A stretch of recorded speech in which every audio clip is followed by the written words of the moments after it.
vais commencer la présentation. Donc ici, comme je le disais, on est plutôt sur un webinaire sur la création d'une application mobile, mais à destination de chef de projet. Donc c'est pas du tout à destination de développeur, c'est vraiment pour un chef de projet, pour savoir comment mettre sur le marché, comment penser en tout cas son projet d'application mobile. On va diviser ça en 9 chapitres principaux. Donc là pour le premier, ça va être un petit peu simple, ça va vraiment être les bases d'une application mobile. Puis après, on va vraiment définir qu'est-ce que c'est un utilisateur type d'une application mobile, la valeur ajoutée pour l'utilisateur type. Puis alors, on va discuter des différents modèles économiques qui sont généralement utilisés. Donc, on va pas avoir tous les modèles économiques, mais bien les principaux qui sont utilisés dans le secteur des applications mobiles. Puis après, on va discuter de la stratégie marketing et communication pour une application mobile. Est-ce que ça se market de manière différente ou est-ce que c'est plutôt une communication et un marketing traditionnel qu'on va appliquer? Et puis après, on va avoir la structuration vraiment plutôt dans le corps du sujet, comment est-ce qu'on va structurer les écrans de l'application. Puis un petit chapitre sur la partie technique pour que vous compreniez les gros blocs technique d'une application mobile et enfin comment mesurer la performance de son application mobile. Et c'est pas vraiment la performance technique, donc là la performance au niveau de la réactivité etc, c'est plutôt la performance de l'usabilité et du nombre d'utilisateurs que vous allez voir. Et enfin on va terminer avec est-ce que je dois faire ou non des adaptations sur mon application mobile et comment savoir si des choses ne plaisent pas sur l'application mobile. Alors, pour le chapitre A, donc les bases d'une application mobile. Alors, les applications mobiles, donc il faut savoir que c'est quand même assez vieux. Bon, la plupart des gens pensent que ça ne date que depuis qu'on a des iPhones et des Android, ce qui n'est pas spécialement vrai. Donc, dans les années 90, on avait déjà des Pocket PC et des PDA. Là-dessus, il y avait des applications mobiles. Donc, ça ressemblait très fort à un smartphone d'aujourd'hui, bon, évidemment avec les technologies de l'époque, et sans la téléphonie. Donc à l'époque, il n'y avait pas de téléphonie, il y avait du Wi-Fi sur ce genre d'appareil, mais on ne savait pas téléphoner avec. Et il y avait déjà toute une série d'applications mobiles dessus, principalement des applications de productivité, parce que le marché du Pocket PC et du PDA était beaucoup utilisé par des directeurs d'entreprise et des managers qui allaient utiliser vraiment cet outil-là pour avoir leur agenda ou leur carnet d'adresses, etc. Alors, il y a eu une énorme augmentation d'applications à partir de 2007 et du lancement de l'iPhone. Donc, c'est vraiment l'iPhone qui a rendu populaire l'application mobile. Et en 2008, il y a eu l'apparition de l'App Store et de l'Android Market, aussi bien sur l'iPhone que sur l'Android. Donc il faut se dire qu'en 2007, tout le monde ne pouvait pas développer une application iPhone. Il fallait être agréé à Apple pour pouvoir la créer. Alors, à partir de 2008, ça a été terminé et n'importe quelle entreprise a pu commencer à développer des applications, aussi bien sur Android que sur Apple. Et aujourd'hui, en 2021, vous le savez sûrement, les applications mobiles, c'est omniprésent dans la société d'aujourd'hui et dans tous les secteurs d'activité. Donc que ce soit comme dans les débuts des applications mobiles dans les années 90 sur la productivité, que sur le jeu, que sur le réseau social, que les applications d'achat, on a vraiment de tout dans tous les secteurs. Alors les avantages principaux d'une application mobile, c'est que ça va avoir un bon effet sur votre notoriété. C'est accessible de partout, donc si vous avez un service qui doit être accessible depuis n'importe où, donc c'est vraiment très bien pour une application mobile parce que l'utilisateur va l'avoir tout le temps dans sa poche. On va pouvoir communiquer facilement vis-à-vis de l'utilisateur avec des push notifications, donc on va pouvoir lui envoyer des notifications. C'est un très bon outil marketing, c'est un des meilleurs, avec avant ça le SMS, mais le SMS c'est quand même fort intrusif. C'est beaucoup plus performant que tout ce qui est email, donc il y a vraiment moyen de communiquer beaucoup plus facilement avec l'utilisateur parce que les utilisateurs vont généralement accepter les notifications de votre application pour autant que vous ne les spammez pas avec une tonne de notifications limitées. Tu as une expérience client vraiment optimisée, donc on va avoir une interface conviviale, très simple généralement, donc c'est très abordable, il n'y a pas des interfaces compliquées, un utilisateur lambda va pouvoir facilement utiliser l'application, même je caricature un peu, mais vos grands-parents, vos parents, enfin les personnes plus âgées vont avoir beaucoup plus facile d'utiliser une application mobile que d'utiliser un site internet parce que généralement c'est beaucoup plus simple.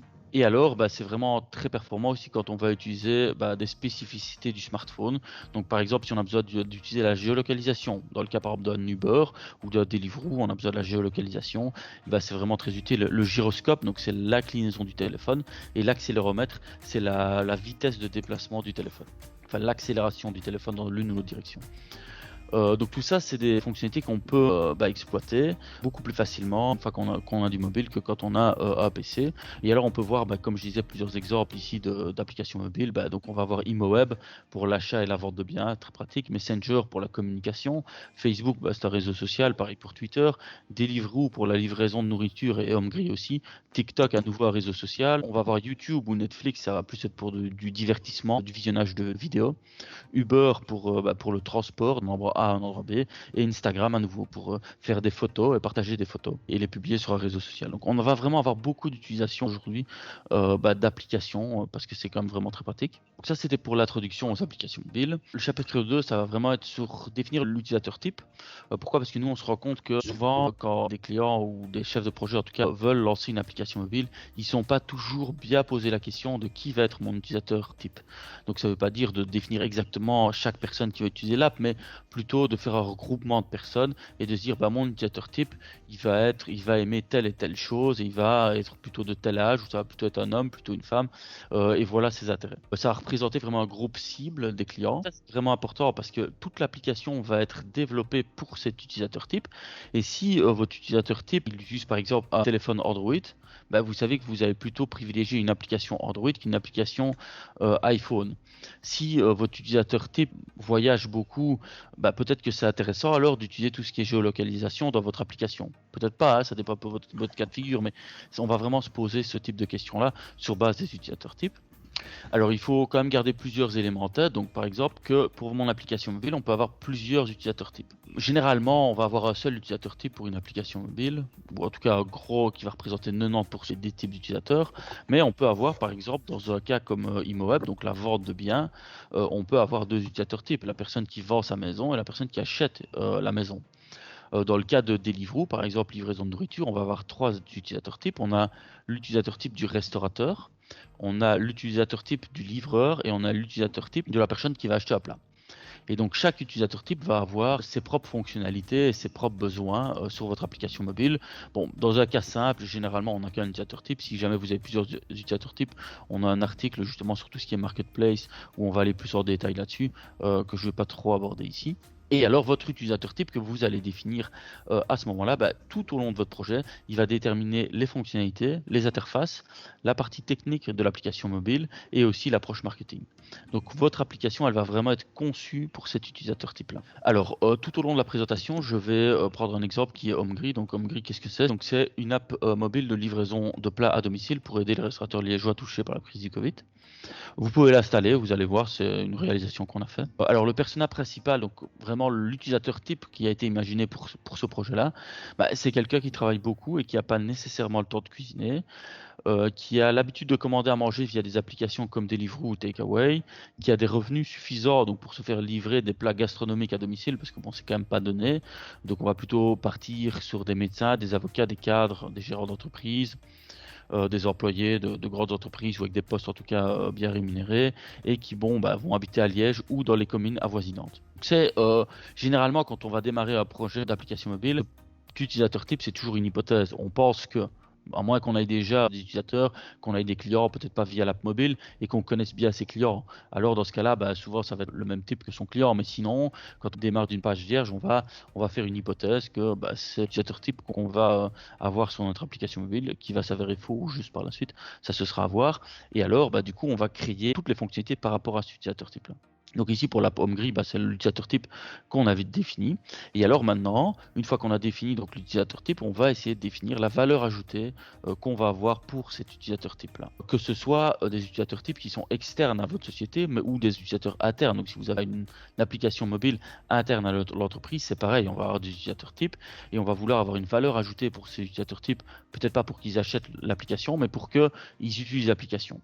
Parce que si vous n'avez pas de valeur ajoutée pour un utilisateur, il ne va pas utiliser votre application parce qu'il ne va pas en voir l'intérêt. Donc il faut vraiment l'aider. Donc il a une problématique et l'application mobile doit lui apporter une solution à cette problématique. Si vous prenez un exemple comme Deliveroo, ma problématique quand j'utilise Deliveroo, c'est que j'aimerais bien être livré d'un plat, mais je suis trop fainéant pour aller jusqu'au restaurant ou téléphoner au restaurant, commander puis aller là-bas à l'heure indiquée. Et non, ici avec Deliveroo, je vais pouvoir directement commander et me faire livrer sur place. C'est un système de facilité. Pareil pour Uber, j'ai pas envie de téléphoner à une compagnie de taxi parce que je vais devoir trouver le numéro sur internet, l'appeler, je sais pas s'ils sont fiables, ça va être compliqué. Je préfère allumer mon app Uber, sélectionner le trajet que je vais faire, et puis lui va me matcher automatiquement avec un chauffeur que je vais pouvoir accepter, qui a une cote et un certain score. Donc ça me facilite la vie, donc c'est ma solution à mon problème de manière générale. Pareil, par exemple, pour l'application ImoWeb, je vais pouvoir la regarder quand je veux. L'avantage, c'est que je vais plus devoir faire le tour des rues pour voir les panneaux à vendre. Je vais pouvoir y aller n'importe quand je suis dans le train, quand je suis dans le bus, quand je suis au travail pour montrer à un collègue quelque chose que j'ai trouvé, ou à mes parents, quand je suis chez mes parents, pouvoir leur montrer facilement une maison que j'ai trouvée via l'application mobile pour pouvoir avoir un partage plus facile. Et donc ça, c'est la solution qu'ils ont au problème, c'est-à-dire de trouver un bien et puis après de le repartager, de le montrer à d'autres pour avoir leur avis. Donc on va vraiment vouloir trouver la valeur ajoutée. Et une fois qu'on a déterminé vraiment pourquoi l'utilisateur va être intéressé par notre application mobile, ou ce qui va l'inciter en tout cas à utiliser l'application mobile, ce qu'on va faire, c'est qu'on va en faire une liste de toutes les fonctionnalités importantes. Alors, ce qui est très important quand on va lister les fonctionnalités, c'est de garder en tête le principe KISS. Donc Keep it simple stupid ou less is more. Mieux on fait, mieux c'est au final. Moins il y a de fonctionnalités, mieux ça va fonctionner. Pourquoi? Parce que vos clients, vos utilisateurs de votre app, en fait, ils viennent sur votre app généralement pour 2 ou 3 fonctionnalités. Ils viennent pas pour plus de fonctionnalités, ils viennent pour un nombre très restreint de fonctionnalités. Et alors, plus vous allez rajouter des fonctionnalités, plus ça va rendre le processus complexe pour l'utilisateur. Déjà, ça va augmenter vos coûts. Et en plus, ça va rendre l'application confuse et complexe pour l'utilisateur. Et c'est ce qu'on veut pas avec une application mobile. Il faut que ce soit facile, il faut que ce soit intuitif. Donc on va vraiment faire le listing de toutes les fonctionnalités, donc ça vous pouvez le faire. Dans l'exemple de HomeGrid, une des fonctionnalités importantes, c'est avoir le choix entre différents plats de différents restaurants, donc ça c'est important. Savoir quand son plat sera livré une fois qu'on en a commandé, et facilement savoir le prix d'une commande. Donc ça, c'est toutes des fonctionnalités qui sont importantes pour un utilisateur et c'est des choses qu'on va devoir mettre en avant sur l'app mobile. Et donc vous allez pouvoir faire toute une liste de fonctionnalités. Ces fonctionnalités, on va pouvoir les organiser par importance. Donc forcément, vous vous rendez compte pour HomeGrid, une fonctionnalité importante, c'est pouvoir commander facilement un plat, savoir quand son plat sera livré ou consulter la liste des plats disponibles pour un jour donné. Donc ça, c'est des choses importantes pour l'utilisateur. Des fonctionnalités secondaires qui sont beaucoup moins importantes, c'est pouvoir mettre à jour par exemple son listing d'allergies. C'est vrai que ça peut être sympa de mettre à jour ses allergies sur l'app et puis alors d'avoir un indicatif par plat si jamais je suis allergique ou non à ce plat-là. Mais en vrai, c'est un nice to have, c'est bien, mais c'est pas ça qui va me faire utiliser l'app ou pas. C'est un petit plus. Ou pouvoir changer son mot de passe. Bon, dans une application mobile, bien sûr que c'est important d'avoir une fonctionnalité de changement de mot de passe. Mais en vrai, c'est pas ça qui va faire que je vais utiliser l'application. C'est un truc indispensable, mais en vrai, c'est pas très important. Donc on ne doit pas essayer de passer trop de temps pour créer ce genre de fonctionnalité-là. On doit aller à l'essentiel, faire des choses simples. Par contre, pour la commande du plat, etc., là, il faut mettre plus de temps, plus d'efforts, parce qu'il faut quelque chose de bien fait, de bien fini et qui plaît vraiment à l'utilisateur. Comme je le disais, on a potentiellement plusieurs utilisateurs types. Dans ce cas-là, on peut avoir des fonctionnalités différentes pour les utilisateurs types. On ne va pas trop s'attarder sur le sujet. Et alors, il faut vraiment qu'on classe les fonctionnalités par importance. Et donc l'importance, pourquoi? Pour savoir ce qu'on va prioriser et là où on va mettre un plus gros budget, donc on va mettre plus de temps. Et si jamais on voit par exemple qu'une fonctionnalité qui est pas très importante ne marche pas trop, c'est pas grave, on peut la dégager de la liste des fonctionnalités de l'app, c'est pas grave. Par contre, si c'est une app qui nous semble importante, qui ne fonctionne pas correctement, là généralement on va pas vouloir l'enlever, on va vouloir la garder et peut-être qu'on va essayer de l'aborder différemment ou changer l'interface pour qu'elle soit plus facile d'utilisation aux utilisateurs. Alors, l'importance de ne pas ajouter trop de fonctionnalités à votre application. De manière générale, philosophiquement avec l'entreprise, on se base beaucoup sur les standards de la Silicon Valley. Pourquoi? Parce que c'est à la Silicon Valley qu'il y a les plus grandes startups, où ils sont le plus en avant, et donc c'est là qu'ils ont les meilleurs experts. Et il y a un gars de la Silicon Valley qui s'appelle Andrew Chen, qui est un associé chez Andreessen Horowitz, qui est une boîte d'investissement qui a financé, c'est dans les investisseurs de Facebook, de Uber, ils ont investi dans toutes les grosses startups d'aujourd'hui. Derrière, il y a Andreessen Horowitz. Et Andrew Chen, il a dirigé l'équipe croissance des chauffeurs chez Uber. Et il est conseiller investisseur pour des startups de technologie. Et qu'est-ce qu'il dit lui? Il dit qu'il existe un principe de conception important qui dit faites-en moins mais mieux. Donc ne rivalisez pas sur les fonctionnalités, Donc si le concept de base ne fonctionne pas, retravaillez la description plutôt que d'ajouter des nouvelles choses. Parce que le réflexe premier de n'importe qui, hein, votre réflexe et notre réflexe premier est pareil, quand une application ne fonctionne pas, c'est de se dire bah, on va rajouter des fonctionnalités qui vont faire en sorte que ça va fonctionner. Bah, c'est faux, c'est une mauvaise approche. Ce qu'il faut faire, c'est se dire bah, zut, mon concept ne fonctionne pas aussi bien que j'aimerais bien. Il faut que je revoie ce concept de base, que je supprime des fonctionnalités ou que je les retravaille, au lieu de venir rajouter toute une série de fonctionnalités. Parce que rajouter des fonctionnalités, bah, ça va pas faire que votre concept va fonctionner mieux. Ça va juste rajouter de la complexité à votre produit. Généralement. D'ailleurs, on peut le voir, la plupart des applications mobiles, c'est quand même souvent super simple. C'est 4-5 écrans et ça se limite à ça. Alors, à l'exception d'applications comme Facebook qui sont plus complexes, mais où l'utilisateur l'a vraiment beaucoup utilisé. Donc, on est souvent sur Facebook, ça fait des années qu'on utilise l'outil. Donc, on est un peu expert en Facebook et on connaît bien l'outil. Donc, ils peuvent se permettre, de par le fait qu'ils ont beaucoup d'utilisateurs et que les utilisateurs sont fidèles et utilisent le service depuis longtemps, d'avoir une couche de complexité supérieure. Mais vous, votre application, bah, les gens vont l'utiliser pour la première fois, c'est pas des utilisateurs depuis longtemps, il faut pas que ce soit trop compliqué, sinon ils vont fuir, ils vont clairement pas rester sur votre application mobile. Dans les applications mobiles, donc il y a plusieurs modèles économiques. Donc il y en a plus que ça, mais en vrai il y a trois principaux et c'est vraiment de ceux-là que je vais parler parce que sinon il y en a vraiment vraiment beaucoup. Donc il y a le modèle gratuit, donc free. Donc ça c'est généralement un modèle soit gratuit et vous faites du mécénat, soit le modèle gratuit mais en fait publicitaire où vous allez mettre de la publicité sur votre application. Il y a le module payant, donc payant que ce soit achat de l'application, achat sur l'application ou abonnement. Donc ça va être un abonnement mensuel. Et il y a le modèle freemium qui est un intermédiaire entre free et payant. Donc on va avoir une partie free de l'app et une partie payante. Mais je vais aller plus dans le détail après. Donc le modèle free, donc gratuit, qu'est-ce que c'est généralement? C'est un modèle publicitaire. Et donc on va mettre de la publicité sur l'application. Donc il y a plusieurs possibilités. Soit vous faites appel à une régie publicitaire. Donc il y a des régies publicitaires et alors on va mettre des encarts d'une dimension spécifique sur l'application mobile. Et par rapport au nombre de fois que ces encarts vont être vus, vous allez gagner de l'argent. Que ce soit 10 cents, 20 cents par 1000 vues, enfin ça dépend, ou par clic, 1 euro par clic, 50 cents par clic. Ça dépend un peu de la régie, ça dépend de votre application mobile et des utilisateurs que vous allez avoir, le nombre d'utilisateurs et l'intérêt commercial d'un utilisateur. Si vous avez une application mobile par exemple qui va comparer, qui a un calculateur par exemple, un calculateur gratuit de prêt hypothécaire, donc qui va pouvoir vous dire la mensualité d'un prêt hypothécaire, probablement que vous allez pouvoir bien monétiser votre publicité parce que vous allez avoir des sociétés comme ING, pour autant que vous ayez beaucoup d'utilisateurs, comme ING, Belfius, etc., qui sont prêts à payer cher pour annoncer et pour avoir un client d'après. Si votre application mobile, c'est une application mobile qui parle par exemple de compléments alimentaires, ça va pas être le cas. Généralement, vous allez sûrement avoir des publicités qui vont vous rapporter beaucoup moins, soit au clic, soit aux 1000 vues. Donc soit les régies publicitaires payent soit au clic, donc quand quelqu'un a cliqué sur l'annonce, soit aux 1000 vues. Donc c'est au CPM ou cost per 1000 ou cost per clic. Donc ça c'est deux possibilités. Si vous avez, je sais pas moi, une application mobile par exemple sur tout ce qui est animalier, vous allez peut-être avoir un mix de publicités qui vont être chères et pas chères. Vous allez peut-être avoir des assurances pour animaux qui vont bien vouloir faire une régie plus chère et peut-être d'autres choses qui vont vouloir vous payer beaucoup moins cher, enfin la publicité beaucoup moins chère. Donc ça c'est une possibilité, on passe par une régie. L'autre possibilité, si vous voulez avoir une plus grosse marge, c'est de vous-même aller démarcher des personnes qui veulent annoncer. Par exemple, dans le cas de votre application mobile pour animaux, vous pouvez très bien aller voir Royal Canin ou aller voir l'une ou l'autre société de compléments alimentaires pour voir s'ils veulent pas annoncer sur votre app. Et généralement, dans ce cas-là, vous allez avoir des tarifs beaucoup plus attrayants pour vous, mais ça va vous demander un effort de démarchage et un effort de gestion de votre propre régie publicitaire dans ce cas-là.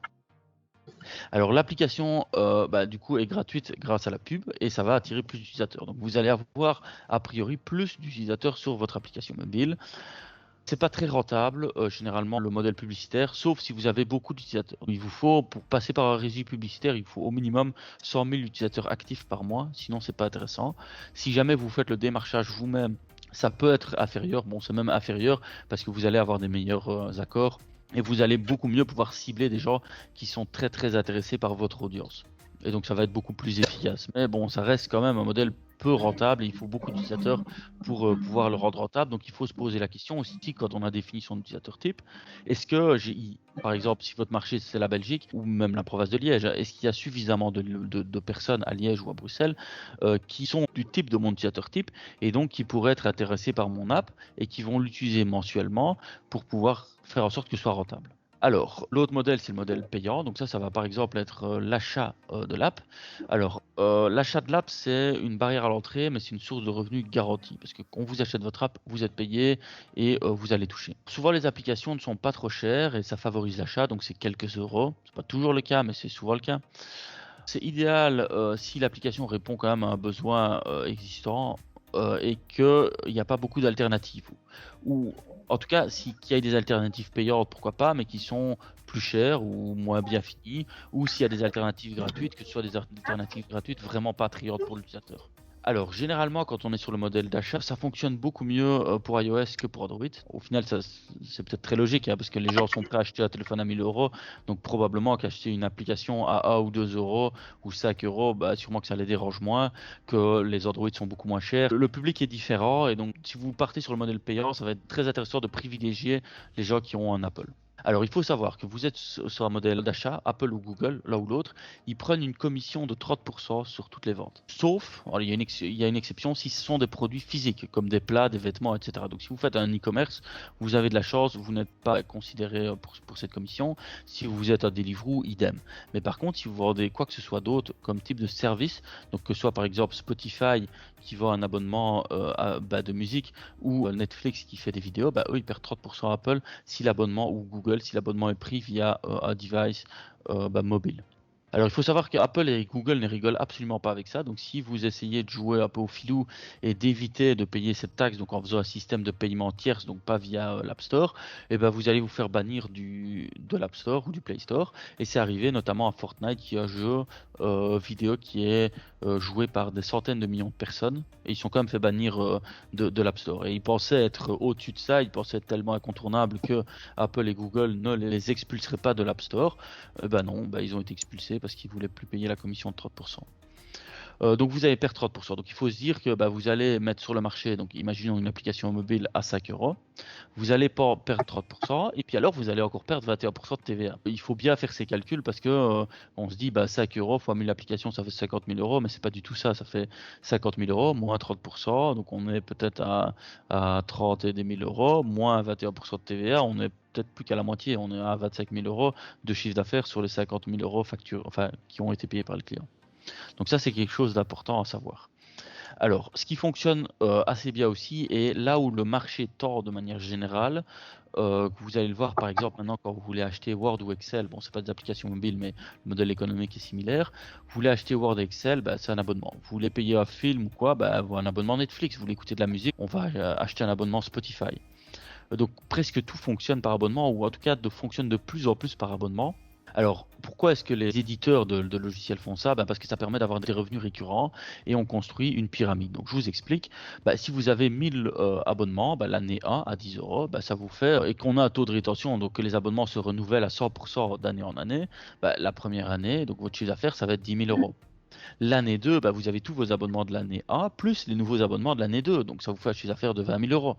Et puis l'année 3, de 30 000 euros, etc., etc. Et alors la marge brute des entreprises de SaaS, donc ça s'appelle des entreprises de SaaS généralement, donc Software as a Service, comme par exemple Slack, Dropbox, Hootsuite, Odoo, etc. Donc Odoo c'est un bel exemple poilon. Généralement c'est 80% ou plus. C'est-à-dire qu'ils ont une marge brute de 80%, donc sur le CA de l'année 1 de 10 000 euros, sur le coût du service c'est peut-être 2 000 euros, et la marge qu'ils ont c'est 8 000 euros. Alors ils ont des coûts marketing quand même colossaux, mais une fois qu'on a acquis un utilisateur, on l'a à vie, enfin en tout cas de la durée de son abonnement, et on recoupe très facilement le coût marketing perdu. Une fois que l'application est développée, le coût principal c'est le marketing, c'est pas le développement de l'application mobile, même si elle coûte très cher, ces applications mobiles généralement, enfin pas toujours, mais en général ils font beaucoup de développement et c'est un poste important de coût dans leur entreprise. Souvent c'est marginal par rapport au coût marketing. Donc prenez une entreprise comme Odoo, ils sont je sais plus combien de milliers, il y a peut-être une centaine de développeurs et tout le reste c'est des gens qui font du support, du marketing, de la communication, etc. Donc qui vont vendre.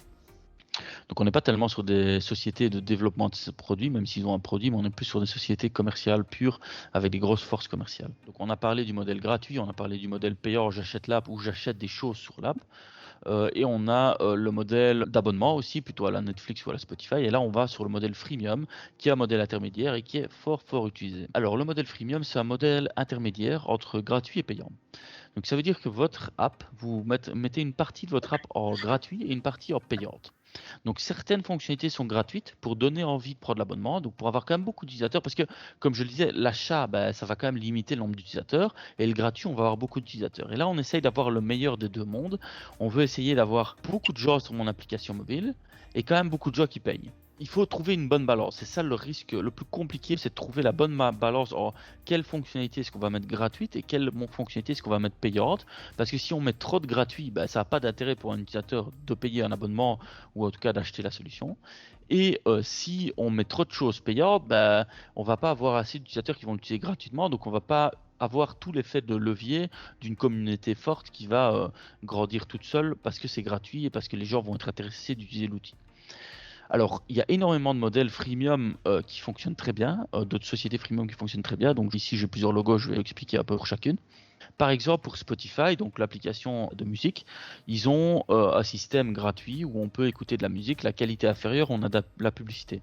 Si j'ai l'abonnement, la qualité audio est supérieure et je n'ai plus de publicité. Donc, il fonctionne sur un système gratuit publicitaire et ils fonctionnent sur un système payant. Et alors ils ont trouvé pour eux le bon équilibre, c'est-à-dire quand même pas mal de choses gratuites, c'est pas très restrictif, mais si vous êtes un peu audiophile, la qualité c'est pas tout à fait ça, on va prendre un abonnement. Pareil, si je veux télécharger les musiques sur mon téléphone, donc je peux les écouter et utiliser ma bande passante, mais si je veux les enregistrer sur mon téléphone pour ne pas utiliser ma 4G, je suis obligé de prendre l'abonnement. Dropbox, c'est pareil, c'est un outil de partage de dossiers dans le cloud, donc c'est-à-dire que j'ai un dossier sur mon PC, je vais mettre des fichiers dedans, et puis ça va apparaître via leur interface web, et si j'ai un autre PC avec le même fichier, ça va être synchronisé automatiquement, et pareil, si je partage mon fichier avec quelqu'un d'autre, vous voyez le principe, Google Dropbox, Google Drive, et bien là, l'idée, c'est de se dire, à partir de quel moment, combien de gigas est-ce que je dois donner gratuitement? Donc c'est vraiment le calcul qu'ils ont dû faire pour que ce soit suffisamment intéressant pour un utilisateur gratuit, mais que ce soit suffisamment restrictif d'un autre côté pour que l'utilisateur gratuit soit quand même fort incité à prendre un abonnement payant. Il y a Hootsuite, c'est un système de marketing, je ne vais pas aller trop dans le détail sur celui-là. Alors il y a League of Legends, c'est un jeu vidéo. League of Legends, c'est quoi? Un jeu vidéo où il y a des petits personnages et en gros le jeu est gratuit, entièrement gratuit. Par contre, si j'ai envie d'avoir ce qu'ils appellent un skin pour le personnage, imaginons un petit personnage d'un petit soldat, c'est pouvoir l'avoir un déguisement si on veut en Père Noël, et bien pour ça je vais devoir payer. Et ils ont plein de skins, donc plein de petits déguisements, si on veut, pour tous leurs petits personnages. Ça fonctionne vraiment très bien. Et il y a énormément d'utilisateurs qui vont acheter ces petits déguisements payants. Mais le jeu est gratuit. Il y a Trello. Trello, c'est un système de gestion de projet. Ils vont vous permettre de gérer jusqu'à un projet, je crois que c'est 5 utilisateurs, et de gérer 3 projets. Si vous voulez gérer plus de 3 projets ou si vous avez plus de 5 utilisateurs, il faut payer. WordPress, ça va être pareil. Mailchimp, c'est l'envoi de mails automatique de newsletters. Ils vont vous dire vous pouvez envoyer jusqu'à 1000 mails de newsletters gratuits par mois. Plus que ça, c'est payant.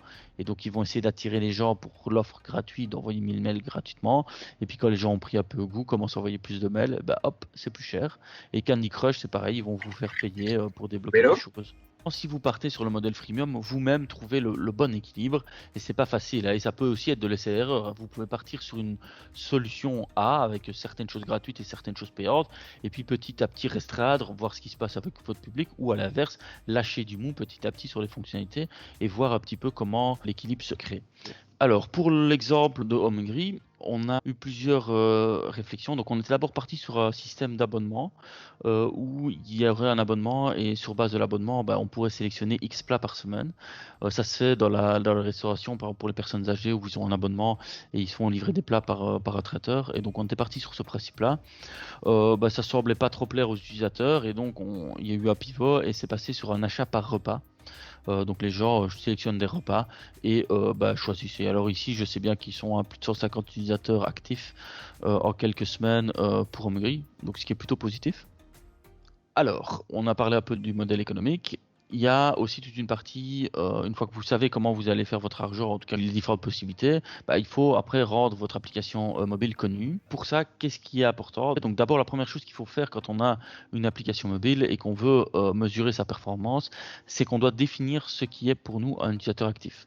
Donc un utilisateur actif, c'est quoi? C'est une action qu'un utilisateur va faire sur la plateforme dans une période donnée et qui va faire en sorte qu'il est actif ou non, enfin qu'on va considérer qu'il est actif ou non. Est-ce que bon, il doit créer un compte? Ça, c'est un mauvais exemple. C'est pas un bon exemple d'actif parce que si j'ai créé un compte, je suis un utilisateur, mais après coup, qu'est-ce qu'il va faire mois après mois que je vais être actif? Est-ce que je dois utiliser l'application mobile tous les jours ou toutes les semaines? Par exemple, l'ouvrir, aller un peu dessus, ou est-ce que je dois acheter quelque chose? Est-ce que je dois acheter un produit, acheter un service, quoi que ce soit? Dans le cas d'Homegri, par exemple, un utilisateur actif, c'est un utilisateur qui a ouvert au moins une fois l'application sur la période déterminée. Donc c'est soit sur la semaine ou soit sur le mois. Donc on veut quelqu'un qui a au moins été consulter les plats, alors qu'il aille commander ou pas, ça c'est autre chose, mais en tout cas qu'il aille consulter les plats de l'application. Et alors ça va pouvoir déterminer deux choses importantes, c'est le taux d'acquisition et le taux de rétention. Donc le taux d'acquisition, je vais le voir juste après dans le slide d'après, mais c'est des choses qui sont vraiment très très importantes pour savoir si votre application mobile, elle plaît aux utilisateurs ou pas. Donc un utilisateur actif, par exemple, chez Facebook, c'est quelqu'un qui va scroller dans le fil d'actualité ou qui va envoyer un message sur Messenger dans une semaine donnée. Et alors typiquement, Facebook, ils vont calculer l'activité d'un utilisateur sur une semaine ou sur un mois. Et ils vont pouvoir sortir des statistiques comme on a 2 milliards d'utilisateurs actifs sur le mois et on a 500 millions d'utilisateurs actifs sur la semaine. Donc ça veut dire que l'utilisateur a été au moins une fois sur le mois envoyer un message ou aller sur le fil d'actualité, etc. Donc ça, il est actif sur le mois. Et s'il est actif sur la semaine, c'est-à-dire qu'au moins une fois par semaine, il a fait l'action qu'il a rendu actif une fois par semaine au moins.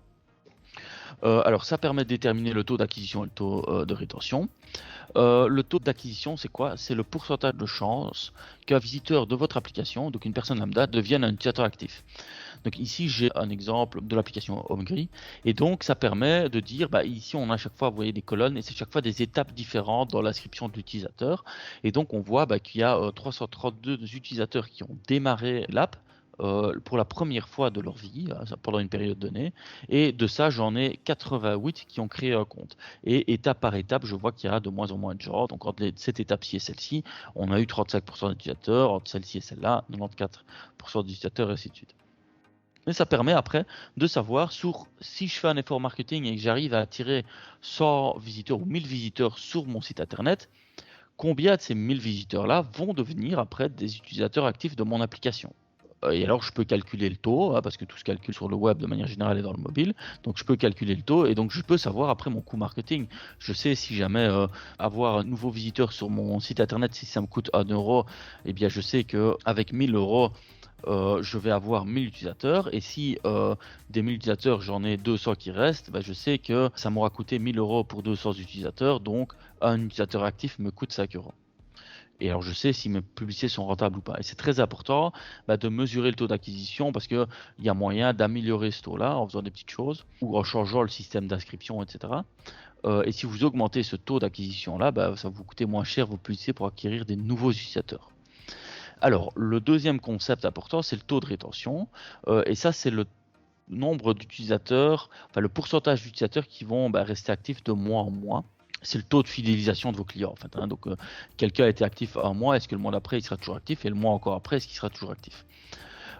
Typiquement, on va voir le nombre d'utilisateurs actifs qui va diminuer petit à petit si on ne trouve pas des nouveaux utilisateurs. Donc si on ne vient pas rajouter des nouveaux utilisateurs actifs à l'application, généralement vous allez avoir les utilisateurs actifs actuels qui vont petit à petit s'essouffler.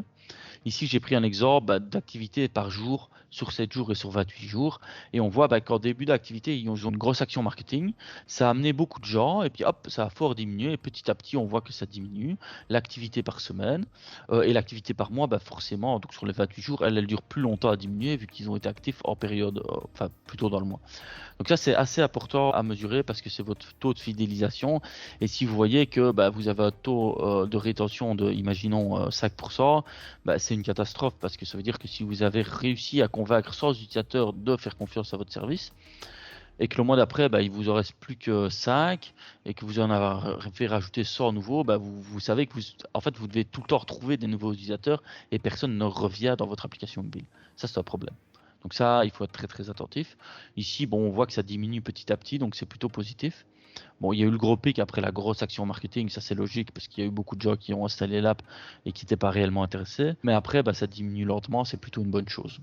Ces deux indicateurs, donc le taux d'acquisition et de rétention, important pour la performance de votre application marketing.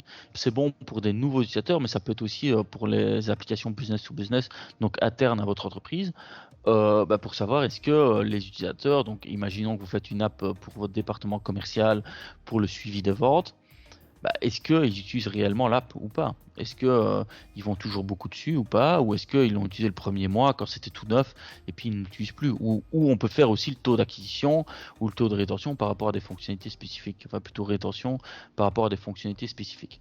Typiquement, par exemple, si on prend l'exemple de Netflix qui fait des séries, ils vont calculer le taux de rétention par épisode de chaque série pour savoir quelles séries ils veulent continuer sur la plateforme et lesquelles ils veulent annuler. Ça va déterminer en gros si l'application nécessite plus d'efforts au niveau de l'acquisition ou au niveau de la rétention. Et ça dépend beaucoup de votre service, mais ça permet d'ajuster la stratégie marketing et communication de l'app, mais aussi le développement de l'application pour faire les efforts au bon endroit. Alors, l'approche marketing pour une application mobile, donc on a souvent nous la question d'utilisateurs qui pensent que le marketing d'une application mobile est totalement différent du marketing traditionnel. Alors la réponse c'est non. Globalement, le marketing d'une application mobile c'est fort similaire au marketing d'un produit ou d'un service traditionnel.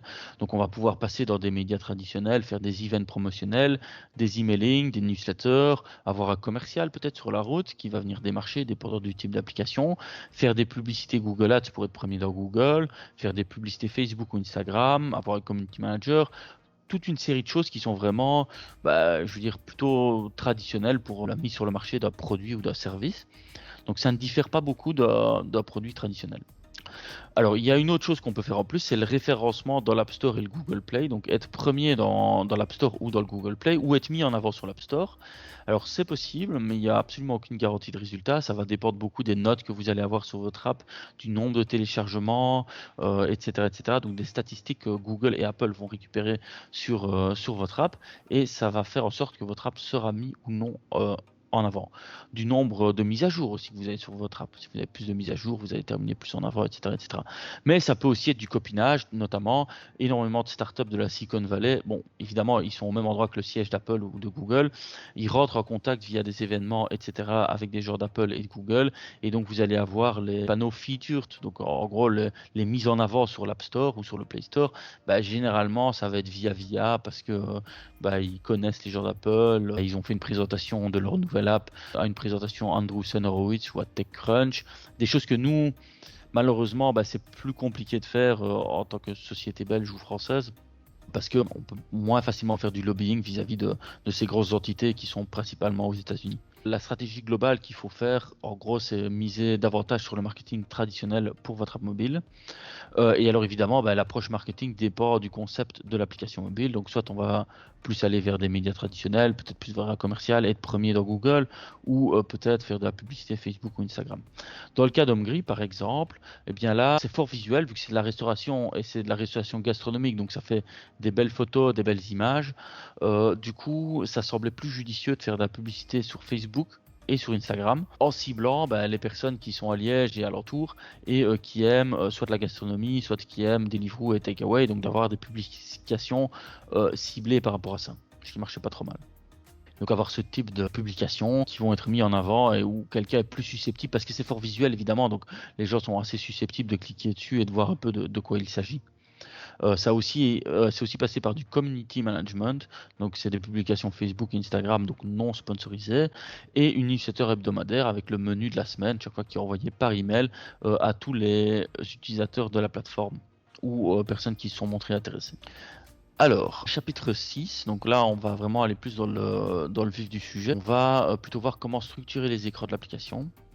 Alors, en mobile, on parle déjà d'écran, on parle pas de page, donc c'est pas une page d'un site web, ça va être un écran d'une application mobile.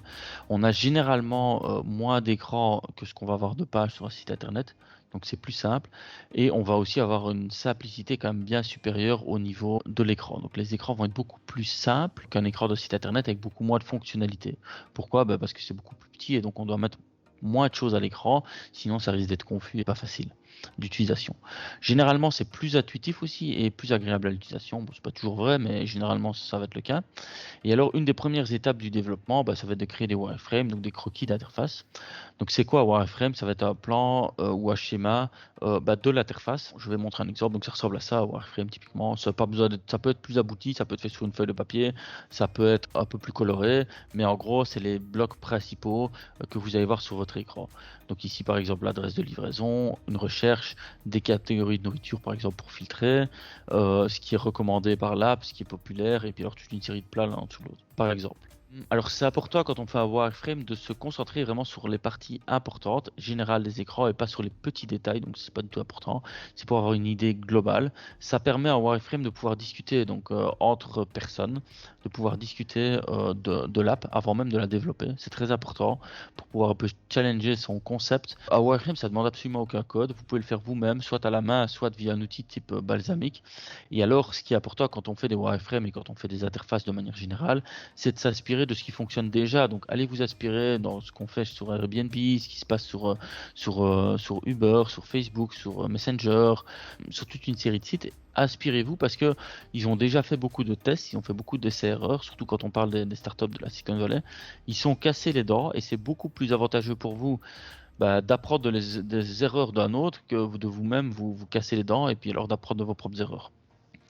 Alors évidemment, il ne faut pas négliger tous les aspects qu'on a vus avant. Donc quand on crée des wireframes, c'est important de se rappeler qui est l'utilisateur type, quelle est notre valeur ajoutée pour l'utilisateur type, quelles sont les fonctionnalités les plus importantes, parce que généralement les fonctionnalités les plus importantes, on va vouloir les avoir le plus proche possible de la page d'accueil, enfin de l'écran d'accueil de l'application. Il y a certainement des choses qui vont devoir être adaptées au niveau de l'interface pour accommoder une stratégie marketing, comme par exemple un bouton de partage, un bouton peut-être une fonctionnalité d'invitation d'amis pour inviter des amis sur l'application, en fait toute une série de choses qu'on doit prendre en compte quand on crée ces wireframes. Ce qu'il faut, c'est bien de comprendre la liaison entre les différents écrans. Donc il y en a un écran d'accueil, qu'est-ce qui se passe si je clique ici, quelle est la prochaine page, est-ce que le flux est cohérent pour l'utilisateur, est-ce que je lui demande l'information dans le bon sens, est-ce que quand il s'inscrit je lui demande directement sa carte de crédit ou est-ce que je lui demande d'abord ses autres informations, puis je lui explique un peu le concept et puis je lui demande la carte de crédit parce que ça peut avoir un impact quand même assez important sur votre taux d'acquisition. Alors aussi important, un peu moins, mais quand même important, c'est imaginer votre app sur différents formats. Donc si vous êtes habitué à avoir un iPhone 12 avec un très grand écran, essayez de vous imaginer aussi ce que ça va donner sur un plus petit écran. Ici par exemple on a un iPhone 11 ou un iPhone 5, vous voyez que sur l'iPhone 5 il y a beaucoup moins d'images. Tout est plus écrasé. Sur l'iPhone 11 ou 12, je sais pas trop. Il y a 3 cadres, donc, et là il y en a que 2, mais il est possible que vous n'ayez même pas la place pour afficher quoi que ce soit sur le plus petit téléphone parce que ça a été mal pensé pour un plus petit téléphone. Donc il faut vraiment faire attention à ça.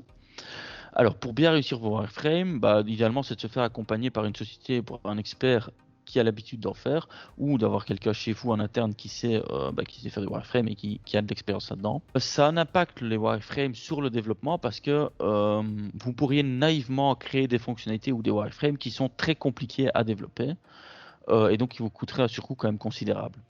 Alors que généralement quand on passe par un expert ou une société, ils vont déjà regarder un petit peu pour créer des choses qui sont réalistes et pas trop compliquées à développer. Donc les wireframes peuvent directement impacter le prix de l'application. Alors pour HomeGree, on s'était basé, donc là j'ai expliqué sur ce qu'on peut faire mais qui a un risque. Donc on s'était basé sur un système traditionnel d'une application de livraison de plats à domicile. On va avoir un écran A typiquement pour faire le flux d'achat, on va avoir un écran A où on choisit un ou plusieurs plats, un écran 2 où on va avoir un résumé de la commande, un écran 3 où on va payer, un écran 4 où on va avoir la confirmation de la commande. Donc ça c'est le processus standard de livraison.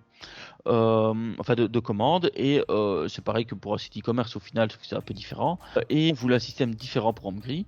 On voulait qu'un utilisateur puisse choisir un plat de sa journée, n'importe lequel, il puisse le commander et jusqu'à 24 heures avant et puis après une fois que les 24 heures sont passées avant la livraison du plat, la commande soit bloquée. Et alors en plus, entre-temps, chaque fois sélectionner le plat, on s'était dit c'était beaucoup plus simple, comme ça, il n'y a pas chaque fois toute la partie je confirme ma commande, etc. Enfin, je les rajoute dans mon panier si on veut, et puis les paniers ils sont automatiquement approuvés 24 heures avant, et c'est communiqué évidemment, on ne le met pas juste automatiquement.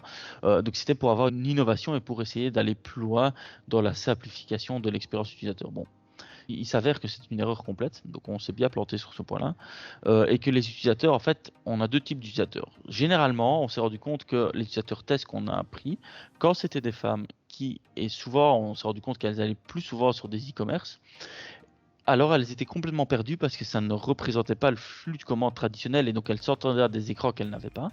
Et si on prenait typiquement leur mari ou leur compagnon qui commandait beaucoup moins, pas toujours, hein, c'est une grosse généralité, mais c'est pas toujours le cas, mais qui commandait beaucoup moins sur les sites e-commerce, eh bien, eux, ça les perturbait pas cette nouvelle manière de fonctionner. Ils étaient même très satisfaits parce qu'on expliquait comment ça fonctionnait et ça fonctionnait très bien, ils comprenaient très bien. Sauf que toute une partie des utilisateurs de HomeGris, bah, elles n'étaient pas du tout, c'est-à-dire plutôt des femmes, ne comprenaient pas comment ça fonctionnait, étaient perturbées. Donc on a dû retourner sur un système plus traditionnel pour qu'on n'aille pas ce type de confusion. Donc innover c'est bien, donc c'est-à-dire ne pas faire comme tout le monde, ça peut être bien, mais c'est pas toujours bien parce que ça peut vous causer des problèmes indirectement, comme ça l'a fait ici. Parce que c'est trop différent des habitudes de l'application. Et donc, comme je le disais, il faut beaucoup analyser ce que vos concurrents font, ce que d'autres sociétés qui ont le même type de flux, c'est pas spécialement des concurrents, mais s'il y a des choses qui s'apparentent, par exemple, vous avez un système d'abonnement, allez regarder chez Netflix ou Spotify, comment ils font, à quelle étape ils demandent la carte de crédit, à quelle étape ils demandent les coordonnées personnelles de la personne, pour être, parce que eux, ils ont fait beaucoup d'études là-dessus, ils savent ce qui marche pas. Alors, pour la partie technique, donc une fois que j'ai fait mon wireframe, on va enfin pouvoir commencer le développement. La partie technique de l'application, donc l'architecture d'une application mobile, comment c'est représenté. Alors il y a quelque chose qui s'appelle le front-end. Donc ça c'est le côté mobile de l'application mobile. C'est la partie visible de l'application, c'est vraiment l'interface. Alors il y a moyen soit de le faire en natif. Donc ça le natif c'est quoi? C'est vraiment développé purement pour iOS ou purement pour Android. C'est très bien, ça donne les performances les plus hautes au niveau technique. Le problème, c'est qu'il faut redévelopper deux fois à chaque fois l'application. Donc, c'est pas super intéressant. Après, vous avez l'application hybride. Il y a des technologies hybrides qui s'appellent React Native ou Flutter qui sont assez intéressants et dont on a un article complet sur les différences qui permettent en vrai de développer sur un code unique une application iOS et une application Android.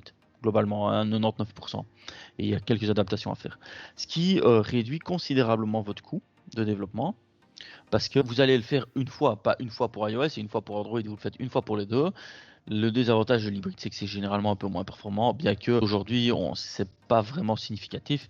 Et pour autant que vous ne faites pas une application qui demande beaucoup de ressources, vous n'allez vraiment rien sortir. Donc les applications type application standard, ça ne pose vraiment pas de problème. Puis généralement, c'est pas toujours le cas non plus. Bon, on va voir ce qu'il y a à backend. Donc ça va être un serveur, enfin côté serveur. C'est le cerveau de l'application. Ça va contenir toute la logique. Il y a plein de technologies pour ça. Et en général, on va installer ça sur un serveur. Donc vous avez votre application mobile qui communique avec un serveur dédié qui va être installé dans un data center. Donc il communique généralement pas directement avec une autre application mobile, il va communiquer avec un serveur qui va lui-même communiquer avec une autre application mobile. Et alors dans le serveur, généralement, on a une base de données. Et ça, c'est la mémoire de l'application. Et donc, c'est un endroit où on va stocker toute l'information qu'on aura poussée dans l'application. Par exemple, si on est sur un web, listing des biens. Donc le bien, quand je crée un bien, il va juste via mon application mobile, il va demander au cerveau, au backend, donc au serveur, de faire une manipulation, une création, et il va l'enregistrer dans la base de données. Et quand la prochaine fois quelqu'un voudra consulter la liste des biens sur Liège, je lui demanderai, enfin l'application, donc le cerveau demandera à la base de données de ressortir toute la liste des biens sur Liège.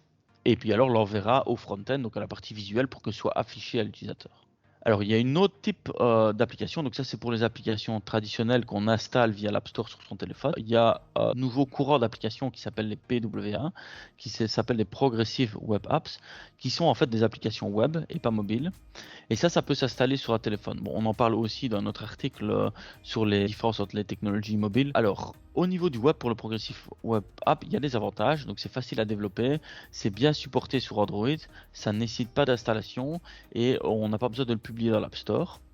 Le problème, c'est que c'est peu compatible avec iOS. Donc, si vous avez un public principalement Android, ça peut être intéressant, mais iOS beaucoup moins. Alors, ça, c'était pour les technologies. Maintenant, parlons vraiment de la partie gestion de projet. Donc, il y a plusieurs méthodologies possibles dans le web ou dans le mobile de manière générale. Il va y avoir la méthodologie Waterfall qui se faisait beaucoup dans les années 80-90, mais beaucoup moins au jour d'aujourd'hui. Et donc, qu'est-ce que c'est ça? C'est on fait un gros cahier de charge, on développe et un produit qui correspond au cahier de charge, et puis on a un produit fini et on le met sur le marché. Et que ça corresponde ou non aux besoins du marché. Ça, c'est en dehors de la question. On espère qu'on a bien fait le travail dans le cahier de charge et que le contexte n'a pas trop changé en cours de route. Généralement, c'est les projets qui se plantent le plus. C'est ceux qui sont faits en waterfall. Il y a une autre méthodologie aujourd'hui qui s'appelle la méthodologie agile, Scrum. Enfin, agile de manière générale, une méthodologie spécifique, c'est le Scrum. Et ça, c'est la méthode qu'on utilise chez Deuse. Et là, on va diviser le développement en morceaux. Par exemple, si vous avez un développement de 50 jours, on va peut-être faire 5 morceaux de 10 jours. Et à chaque morceau, on va définir son mini cahier de charge quand on démarre ce morceau-là. Et à la fin de ce morceau-là, on va avoir réalisé ce mini cahier de charge-là. Ce qui permet d'avoir beaucoup plus de flexibilité. Donc ça veut dire qu'on peut faire un sprint numéro 1, par exemple, le montrer à des clients potentiels à la fin. Puis le sprint 2, le rediriger, le réorganiser par rapport au feedback qu'on a eu des utilisateurs pour le sprint 1. Développer, faire du sprint 2, rebelote et rebelote. Pour nous, la communication avec ça est optimale avec un prestataire IT ou avec son équipe interne, donc que ce soit un prestataire IT externalisé ou une équipe interne. Et c'est primordial pour la réussite de votre projet. Donc comme je disais, l'exemple, donc si vous avez un budget de 30 000 €, si on choisit la méthode Waterfall et que on va développer tout sur base du cahier de charge, et à la fin, ça correspond peut-être pas. En fait, on avait des parties de bonne intention. On pensait que le cahier de charge était 100% bon, enfin aussi bien le porteur de projet que le développeur. Et au final, on se rend compte que non, ça correspond pas aux attentes du marché. Et on doit faire des adaptations, mais on peut plus parce qu'il n'y a plus de budget. Et la méthode Scrum, ça va permettre de pouvoir valider ou réfuter les hypothèses de départ, mais en cours de projet. Parce qu'on va pouvoir le montrer pas mal en cours de projet. Donc on a un article aussi sur la gestion de projet Scrum, enfin Agile, qu'on va partager aussi à la fin du webinaire. Chapitre 8, alors comment mesurer ma performance? Il y a quelque chose qui s'appelle les KPI, donc c'est le Key Performance Indicator. Et alors, il y a des indicateurs de performance qui vont être très intéressants pour mesurer la performance de l'app mobile. Ça va être, comme j'ai expliqué tantôt, le taux d'acquisition, le taux de rétention, le nombre d'utilisateurs actifs sur une période donnée, les différents taux d'acquisition éventuellement au niveau du funnel d'acquisition. Lifetime value, par exemple, c'est la valeur qu'un client moyen va avoir sur toute sa vie. Donc, qu'est-ce qu'il va nous rapporter sur sa vie? Les KPI sont dépendants de votre app et de la finalité de votre application mobile. Donc, dépendant du sujet de votre application, vous allez avoir l'un ou l'autre, vous allez avoir l'une ou l'autre chose qui sont importantes. Par exemple, dans le cas d'Homegrid, les KPI qui sont intéressants, ça va être le nombre moyen de commandes par trimestre, par exemple, ou par mois. Le panier moyen d'une commande, la marge brute sur les commandes, le coût et le taux d'acquisition, le taux de rétention, le lifetime value et le funnel acquisition, donc c'est l'acquisition en étape du funnel. Alors les KPI qui sont complètement inutiles, par exemple, c'est le nombre d'inscrits sur l'application, parce qu'en vrai ça vous apporte rien un nombre d'inscrits. C'est juste, ils appellent ça dans le jargon un vanity metrics. C'est juste pour frimer, j'ai 1 million d'inscrits, ouais c'est bien, mais s'il y en a que 10 000 qui sont actifs, c'est un peu triste. Donc il faut bien définir à ça. Et alors toutes ces données permettent de prendre des décisions sur les écrans de l'application, donc on va mesurer tout. Et ça va nous permettre après de pouvoir dire ici il y a ça ou ça qui fonctionne pas bien. J'ai rajouté telle fonctionnalité, le taux de rétention a augmenté. J'ai rajouté une autre fonctionnalité, le taux de rétention a diminué, et ainsi de suite, et ainsi de suite. Si l'application fonctionne pas bien, on va pouvoir assez vite définir quel est le problème, en tout cas où il se situe, et puis après essayer de le corriger. De manière générale, les valeurs qui permettent de mesurer la performance de l'application mobile, elles sont intrinsèquement liées au business plan de votre startup, de votre entreprise ou de votre projet.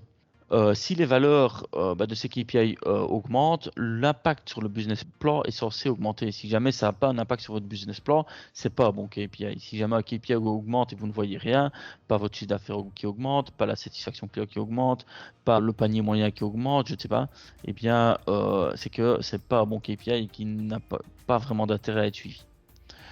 Alors, il y a quelque chose qui s'appelle les A/B tests, qui existe beaucoup dans le secteur. Ça vous permet de tester des écrans de votre application. Donc, ça veut dire qu'on va montrer à 100 nouveaux utilisateurs un écran A, ou à 100 utilisateurs actifs un écran A, et à 100 autres utilisateurs un écran B. On va mesurer les KPI dont j'ai parlé plus tôt ou d'autres KPI. Et puis après, on va voir sur quel segment, donc sur quel échantillon on va être le plus efficace. Est-ce que c'est l'écran A qui nous a le mieux amené vers nos objectifs ou est-ce que c'est l'écran B? Bête exemple, on a fait à l'époque une plateforme de bande dessinée numérique qui était faite par chapitre avec en dessous de chaque chapitre un box commentaire où ils pouvaient laisser des commentaires. Les utilisateurs qui ont lu la bande dessinée, enfin le chapitre de la bande dessinée. On s'est rendu compte que à la base, il n'y avait pas de box de commentaires. On a fait un test avec écran A, box de commentaires, un test B avec écran B et box de commentaires en tout chaque chapitre de bande dessinée. Et on s'est rendu compte qu'en fait, les gens publiaient déjà de A sur cette zone commentaire.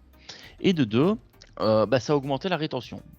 Donc des petites choses peuvent augmenter la rétention et vous pouvez le mesurer en faisant un test A et un test B. Vous voyez l'impact, la différence entre les deux. Pour autant que vous avez testé sur suffisamment d'utilisateurs, c'est statistiquement représentatif. Et donc vous allez pouvoir savoir ce qui marche le mieux sur votre app. C'est un très bon système d'optimisation. C'est pas forcément utile au début. Donc au début, quand vous lancez votre app tout au début, c'est pas toujours utile. Mais si vous voulez aller un peu plus loin, gratter un peu plus d'utilisateurs, avoir augmenté un tout petit peu le chiffre d'affaires, il y a moyen avec ce genre de suivi et de technique. Et parfois, pour que votre concept fonctionne, il suffit de changer une ou deux choses et c'est pourquoi les utilisateurs commencent à adhérer à l'application. Comme j'expliquais à la V1 de HomeGree, le taux d'acquisition était très mauvais, 0,5%. Donc ça, c'était vraiment très mauvais et c'était lié au système d'abonnement qu'on avait mis en place et qu'on s'est rendu compte que c'était une grosse barrière à l'entrée et que les gens généralement ne continuaient pas. Du coup, on est parti sur une V2, achat par plat, donc je prends un plat dans mon panier, je l'achète. Et ça a beaucoup mieux fonctionné et on s'est rendu compte que notre taux d'acquisition était bien supérieur pour les utilisateurs. Alors, le dernier chapitre, est-ce qu'on va pivoter ou pas? Donc l'importance de pivoter. Donc ça, c'est quelque chose dont j'ai peut-être pas trop parlé la présentation, mais il faut pas avoir peur de pivoter, c'est-à-dire de changer nos hypothèses de base et d'adapter l'application mobile. Donc c'est-à-dire revenir dans les étapes précédentes pour adapter son concept, ses fonctionnalités, le développement, les écrans, pour essayer, surtout s'il n'y a pas d'intérêt client, pour essayer d'éveiller l'intérêt client et trouver vraiment ce qui fonctionne. Pivoter, c'est se donner une nouvelle chance de réussir ou de grandir. Bon, plusieurs exemples de pivots. Un petit pivot, par exemple, c'est Facebook. Au départ, Facebook, c'était uniquement un réseau inter-universitaire. Et pour finir, ils l'ont ouvert à tout le monde. Donc, c'est un petit pivot, c'est pas une grosse chose, mais c'est ce qui a fait en sorte que maintenant, il y a plus de 2 milliards d'utilisateurs actifs. Il y a un autre exemple où c'est un pivot beaucoup plus gros, c'est l'exemple Twitch TV qui s'appelait à la base Justin.tv, qui est un système de podcast, donc des gens qui se filment live en train de faire des choses, en train de cuisiner, en train de peindre, en train de faire de la mécanique, etc. Et donc c'était une plateforme qui mettait ça en valeur. Et alors ils se sont rendus compte que sur tous les segments qu'ils avaient de leur application mobile, il y avait un segment qui marchait beaucoup mieux que les autres, c'était le segment du gaming, donc tout ce qui est jeux vidéo. Donc ils ont abandonné, enfin ils n'ont pas abandonné, ils ont fait une deuxième marque, donc ils ont gardé leur concept Justin.tv, mais à côté de ça ils ont fait une nouvelle marque qui s'appelait Twitch.tv, dans lequel ils ont rebrandé tout leur site internet et tout leur marketing et leur communication pour être centrés vers des joueurs de jeux vidéo. Ils ont rajouté des fonctionnalités pour les joueurs de jeux vidéo pour simplifier la plateforme et pour faire en sorte que ça correspondait mieux aux attentes. Et ils ont eu une plateforme du coup de gens qui se filment en train de jouer aux jeux vidéo et d'autres gens qui les regardent. Pour info, alors j'aime bien prendre cet exemple-là parce que c'est vraiment un exemple très peu connu parce que c'est quand même très niche et très spécifique.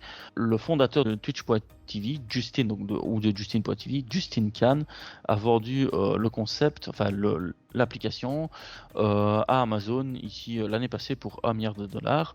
Et c'est complètement incroyable, mais quand on regarde, il avait un système à la base de gens qui faisaient des podcasts qui marchait pas.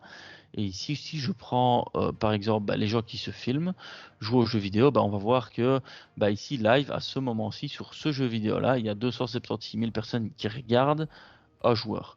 Sur celui-là, 173 000, sur celui-là, 130 000, 128 000, etc., etc.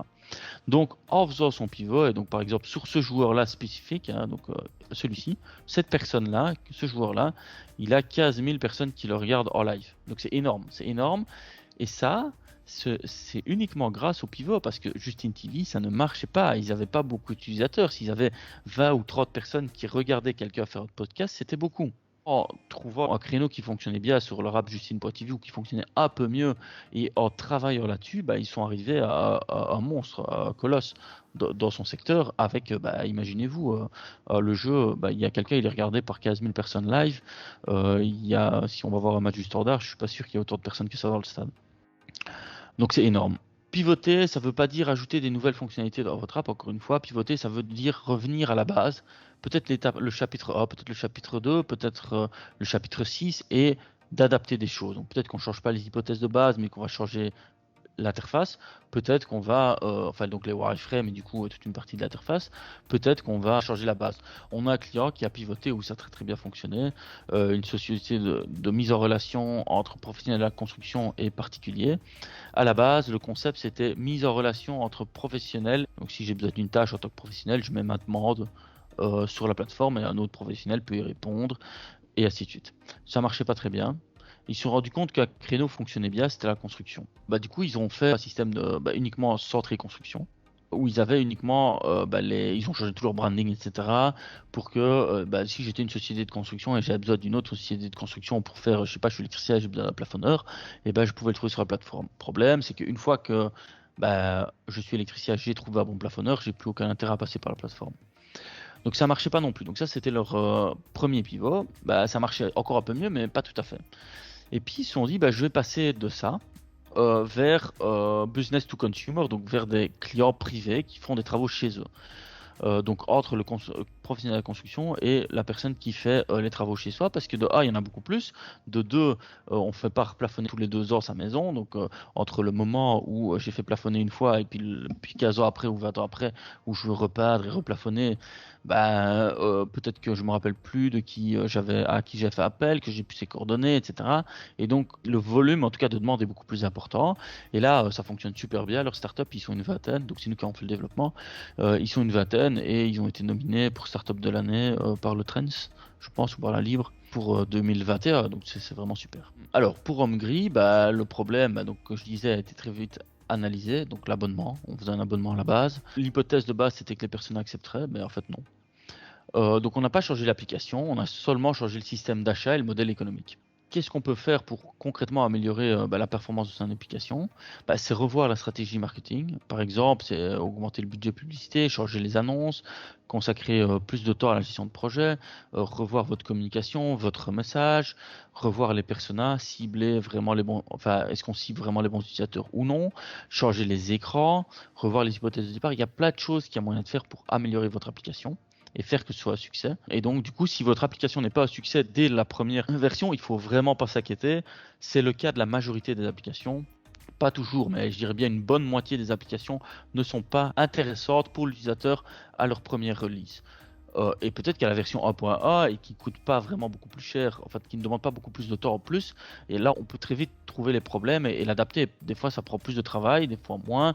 Des fois, il faut revenir plus dans ces hypothèses. Mais clairement, si ça vous arrive, vous ne serez pas les premiers. Il faut pas du tout s'inquiéter. Et il y a des géants du web aujourd'hui qui sont passés par là et qui n'avaient pas les bonnes approches au départ. Et dites-vous que Uber, au départ, maintenant c'est une société énorme, mais au départ, c'était la location de limousine. Et aujourd'hui, c'est un système de taxi, quoi, une app pour taxi, en gros, et de transport. Mais à la base, c'était un système de limousine, ce qui n'a pas grand-chose à voir avec ce qu'ils font aujourd'hui, quoi. Donc, pivoter, c'est pas nécessairement une mauvaise chose.